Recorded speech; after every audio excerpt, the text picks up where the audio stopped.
Hello students, welcome to my YouTube channel ideal study centre. आज एक लंबे अरसे के बाद फिर से एक टॉपिक लेकर के आप सबके बीच हाजिर हुआ। आपका दोस्त, होस्ट, टीचर एन कुमार। आप आइडियल क्लासेज के एक clip channel ideal study centre पर हैं और यहाँ कभी कभार तरह तरह के अलग अलग फील्ड या टॉपिक के वीडियोज़ बनाकर अपलोड किए जाते हैं। आज एक पुस्तक मेरे सामने है, ये हिस्ट्री सेमेस्टर 3 का है। इसके कुछ पीछे की टॉपिक के बारे में पहले भी जानकारी बताई गई, हालांकि ये क्लिप ऑनलाइन पर मौजूद नहीं है, ऑफलाइन बताया गया है। आज जिस टॉपिक पर हम लोग बात करने वाले हैं, इस टॉपिक का नाम है ताम्रपाषाण कालीन संस्कृति। ताम्रपाषाण कालीन संस्कृति को आंग्ल भाषा में चैलिको कल्चर या चैलिकोलिथिक कल्चर के नाम से जाना जाता है।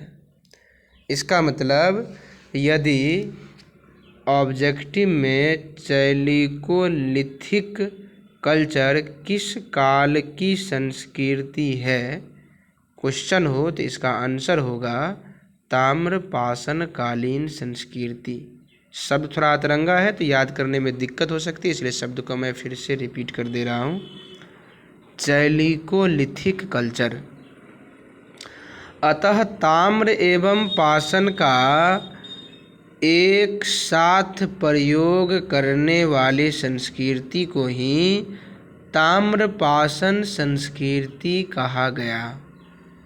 अर्थात इसका नाम ताम्रपाषाण केवल इसलिए पड़ा क्योंकि इस काल में आदि मानव या हमारे आरंभिक समाज तांबा और पत्थर का उपयोग साथ साथ करते थे, इसीलिए इसका नाम पड़ गया ताम्रपाषाण।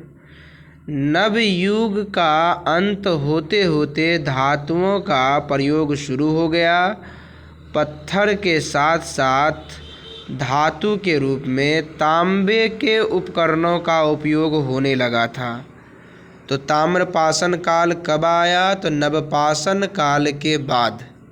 मतलब नवपाषाण काल जब खत्म हुआ तब तक लोग या हमारे आरंभिक समाज धातुओं का उपयोग करना जान चुके थे या उससे परिचित हो चुके थे। वे धातुओं के बनाए गए औजार का उपयोग करने लगे थे और पत्थर हालांकि अभी पूरा जीवन से नहीं हटा था, पत्थर भी साथ में उपयोग कर रहे थे, इसीलिए इसे ताम्रपाषाण कालीन संस्कृति कहा गया। तो ये कब आता है? ये एंशिएंट हिस्ट्री का टॉपिक हुआ। पहले पढ़ा गया पूरा पाषाण काल, फिर मध्य पाषाण काल, फिर नवपाषाण काल। हर एक संस्कृति की एक अलग पहचान और विशेषता है, आपको सबके विशेषता के बारे में याद रखना है। भारत के भूभागों में उपलब्ध ताम्रपाषाण कालीन संस्कृति को 6 भागों में बांटा गया है। आहर बनारस क्षेत्र, मध्य प्रदेश, उत्तरी दक्खन क्षेत्र, गंगा का दोआब क्षेत्र और पूर्वी क्षेत्र। इतने क्षेत्रों में ताम्रपाषाण संस्कृति देखने को मिला। सबका अपना अपना एविडेंस है, साक्ष्य है। सब जगह से अलग अलग तरह के पुरातत्व प्राप्त हुए, कुछ साहित्यिक स्रोत पुरातत्व प्राप्त हुए। क्योंकि ये प्राक हिस्ट्री का जो है ना, कोई साहित्यिक या ऐसे कोई ढांचागत स्रोत नहीं मिलता है, केवल अनुमान लगाया जाता है, जिससे अनुमान लगाया गया कि इन क्षेत्रों में जरूर ताम्रपाषाण कालीन संस्कृति रहा होगा। उसे मैप के जरिए भी दिखाया गया है। अगर आप अपने आंसर राइटिंग को असरदार बनाना चाहते हैं तो आप मैप भी ड्रॉ कर सकते हैं या मैप से परख सकते हैं कि वर्तमान भारत का वो कौन कौन सा हिस्सा है जो ताम्रपाषाण संस्कृति जहाँ मौजूद था उस काल में या नवपाषाण काल के बाद। चलिए अब जानते हैं इस काल के कुछ विशेषताएं। सबसे पहले इस काल की विशेषता है कि एरन का ताम्रपाषाण युगीन मानव द्वारा एक मृदभांड और अत्यंत सुंदर मानव निर्मित मूर्ति मिला, जो दिखाता है कि उस काल में संस्कृति बसा हुआ था, तांबा का उपयोग करना जानते थे। यहाँ के ताम्रपाषाण युगीन निवासी साज श्रृंगार की सामग्री का प्रयोग करते थे, मतलब सजाने धजाने के सामान का उपयोग। यहाँ हाथी दांत के लटकन, ताम्र मुद्रिका, शंख, तांबा, पक्की ईंट, चूड़ियाँ, कर्ण आभूषण, सुगंधित तेल एवं विविध सामग्री के मनके प्राप्त हुए हैं। यहाँ के ताम्रपाषाण युगीन निवासी हथियारों के रूप में हिरण के सींग, पाषाण के अस्त्र शस्त्र, तांबे की कुल्हाड़ियों और बाने फलक का उपयोग करते थे। यहाँ के ताम्रपाषाण कालीन मानव पशुपालन भी करते थे, हिरण और मछली का शिकार करते थे। इसके अलावे चावल, गेहूँ, कपास, जौ, मटर एवं मूंग की भी खेती से वे परिचित हो गए थे। माप तौल की प्रणाली का भी उन्हें ज्ञान हो गया था। बाट के रूप में पत्थर के बटखरे का उपयोग करते थे ताम्रपाषाण कालीन के आदमी, मतलब इतना नॉलेज हो गया था, तो इसके लिए ये खासियत विशेषता हो गया। संभवतः यहाँ के ताम्रपाषाण युगीन निवासी व्यापार भी शायद करते थे एवं व्यापार के लिए बैलगाड़ी और नौका का उपयोग करते थे।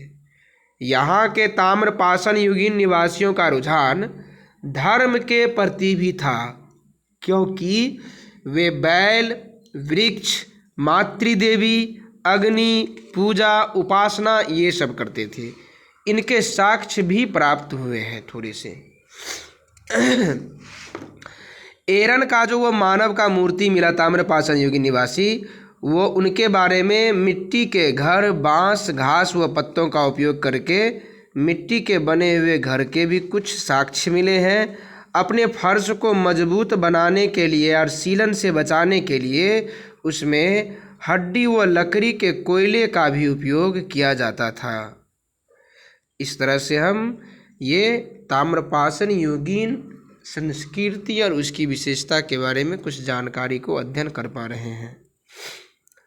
अब आप इसको रिवाइजिंग कीजिए, और यह टॉपिक चैप्टर जो है इस पाठ के अनुसार यह दूसरा या शायद तीसरा चैप्टर था। मुझे थोड़ा सा इसकी तहकीकात करनी होगी। यह पाठ भी ख़त्म, तीसरा चैप्टर था, यह पाठ ख़त्म हो गया। इसमें कुछ क्वेश्चन से है, आप उस क्वेश्चन को नोट करके बना सकते हैं, जैसे कि प्राक ऐतिहासिक पत्थरों का शैल कला कैसा था, इस पर एक संक्षिप्त निबंध लिखिए। मध्य पाषाण कालीन संस्कृति की विवेचना कीजिए। एरन के विशेष संदर्भ एवं ताम्रपाषाण युगीन संस्कृति की, अभी एरन का बताया गया, मानव की मूर्ति मिला और माना गया वो मानव अपने टाइम के घर कैसे मिट्टी, बांस व पत्तों का उपयोग करके बनाते थे, और मकान को मजबूती प्रदान करने के लिए मिट्टी, बजरी के साथ हड्डी व लकड़ी के कोयले का उपयोग करते थे। एक और क्वेश्चन है जो बहुत इंपॉर्टेंट है, इसके बारे में ज़रूर आप आंसर की तहकीकात करें या खोजें कि शैल चित्रों के संदर्भ में भीमबेटका जो नाम है स्थान का, उसका क्या महत्व है। और एक क्वेश्चन जो कॉमन हो सकता है वो ये कि हर एक संस्कृति के बारे में कि वह संस्कृति क्या है, और फिर दूसरा साथ उसके साथ ही उस संस्कृति की विशेषताएं, चाहे वो पुरापाषाण संस्कृति हो, मध्य पाषाण हो, नवपाषाण हो या ताम्रपाषाण कालीन हो। उम्मीद है आप इसे ठीक से समझ पा रहे होंगे और अपनी तैयारी को अपनी एकाग्रता और सच्ची लगन के साथ करेंगे। तब तक के लिए धन्यवाद। Take care and best of luck.